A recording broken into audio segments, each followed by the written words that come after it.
En aquest edifici conviuen 3 instituts punters en temes relacionats amb el mar i treballen unes 400 persones i per això l'espai se'ls ha quedat petit.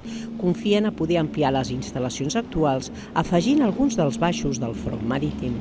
En converses que hem tingut amb l'Ajuntament, ja des de fa pràcticament 3 anys, teníem una perspectiva de poder-nos eixamplar cap a aquests locals que estan sota aquí del passeig marítim, aquests locals que durant el dia són restaurants i al vespre són espais d'oci. I això era així perquè t'acabava la concessió que tenien aquests espais. Els locals del front marítim són de titularitat estatal i van ser cedits per a usos privats durant 25 anys.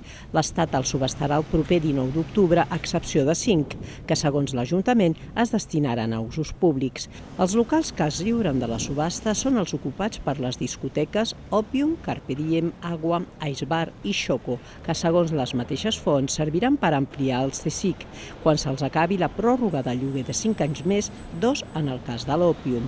Entitats i veïns de la Barceloneta temen que l'acord amb Hisenda, que encara no s'ha signat, quedi en paper mullat. També reclamen a l'Ajuntament que aturi la subhasta i lamenten la falta de transparència en l'operació.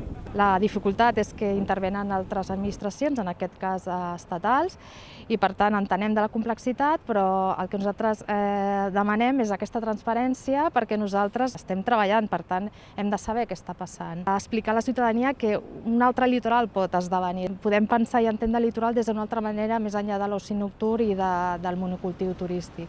L'Ajuntament ha convocat una trobada amb les entitats veïnals dijous 15 d'octubre per parlar dels baixos del front marítim, només 4 dies abans que la subhasta dels locals es materialitzi.